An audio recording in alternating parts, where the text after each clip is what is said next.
Hi, I am Georgiana, your English teacher. Thank you for joining me for another episode.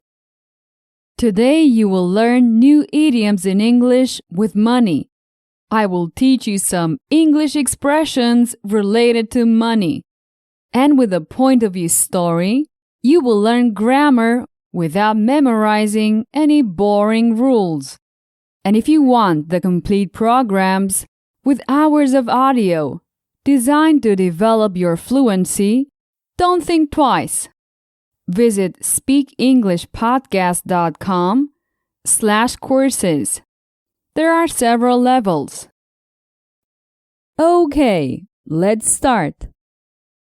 Depending on the culture, people talk about money or get really uncomfortable when someone brings up this subject. However, everybody needs money nowadays. So today, we will learn some expressions about money because money makes the world go round. When something makes the world go round, it is extremely important. But not only money makes the world go round. Love also makes the world go round. However, love without money can get really complicated sometimes. Anyway, I'm digressing. Today I would like you to learn some English expressions specifically about money. Let's start. Number 1. Bring home the bacon. You may think I'm hungry, but although this expression may seem unusual, we use it to talk about money. It means earning money so that the family can get by.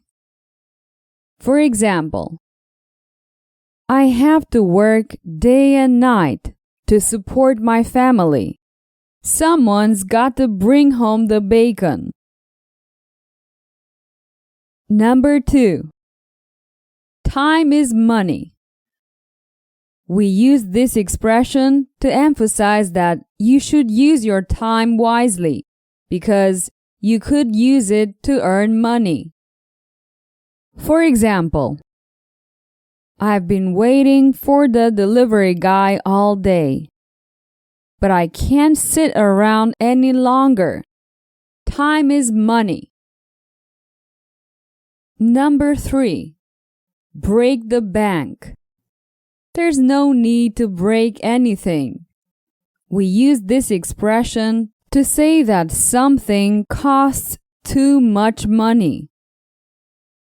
For example, that coat is way too expensive.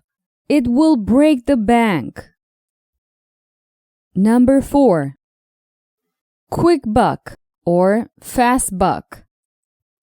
These expressions refer to money earned easily or quickly, and in some occasions may indicate that someone wants to earn money dishonestly. For example, you can make a quick buck by selling your coin collection.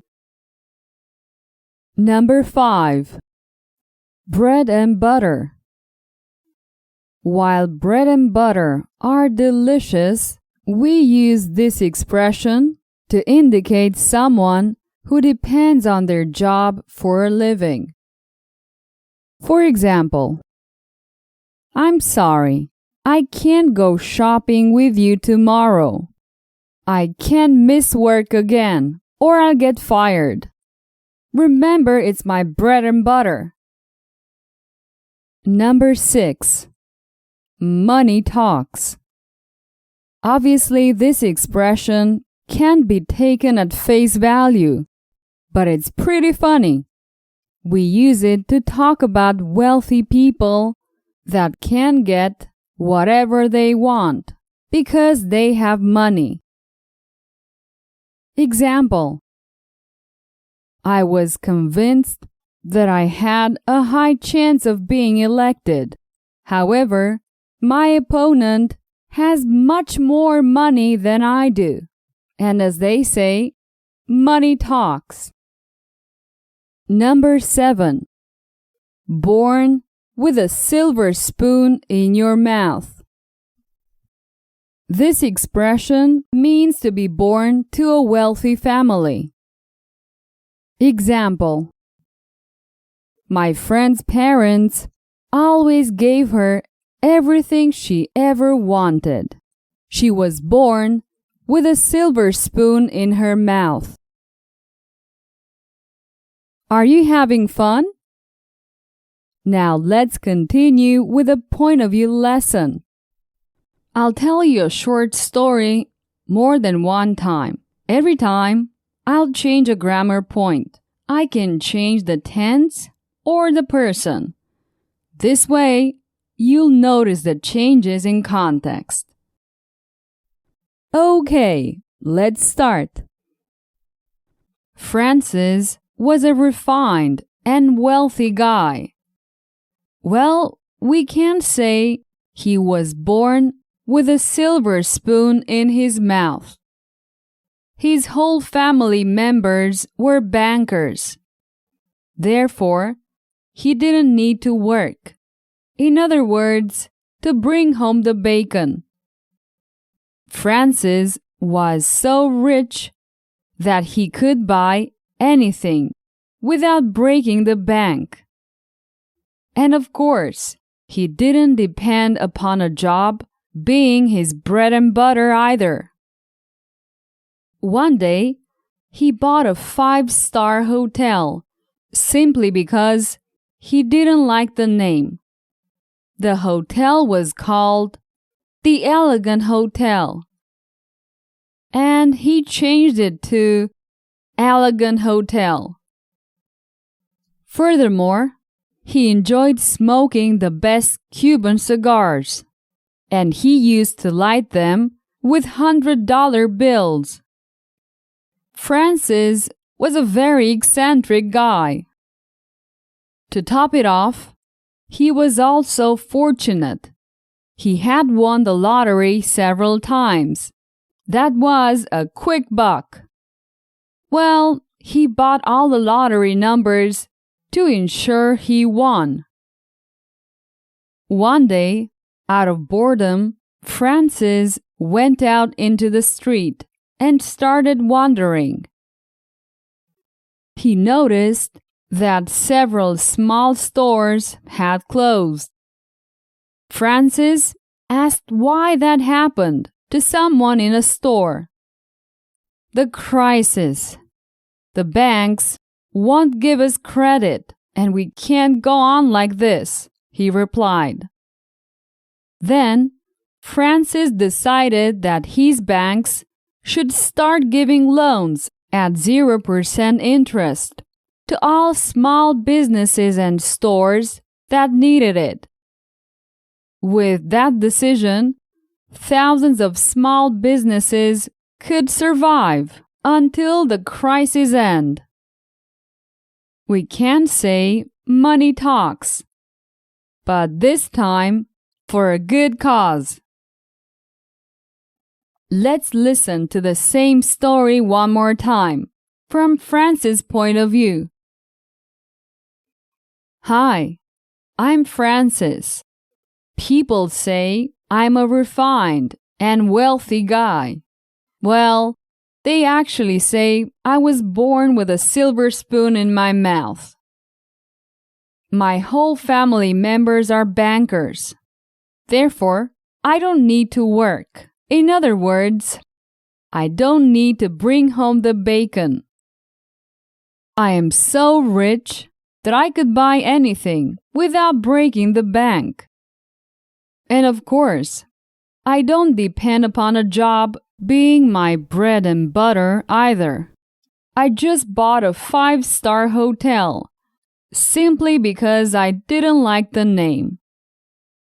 The hotel was called the Elegant Hotel, and I changed it to Elegant Hotel. Furthermore, I enjoy smoking the best Cuban cigars, and lighting them with $100 bills. As you can see, I'm a very eccentric guy. To top it off, I am also fortunate. Last year, I won the lottery several times. That was a quick buck. Well, I bought all the lottery numbers to ensure I won. One day, out of boredom, I went out into the street and started wandering. I saw that several small stores had closed. I asked why that happened to someone in the store. The crisis. The banks won't give us credit, and we can't go on like this, he replied. So I decided that our banks should start giving loans at 0% interest to all small businesses and stores that need it. With that decision, thousands of small businesses could survive until the crisis ends. We can say money talks, but this time for a good cause. Okay, that's the end of this short exercise. Notice that the changes between grammar points are subtle, but important. My suggestion is that you avoid memorizing grammar rules. It's better to see the changes in the proper context. And with a story, it is much easier to remember all this. It is one of the techniques that I use in my premium courses. I recommend you to take a look at speakenglishpodcast.com/courses.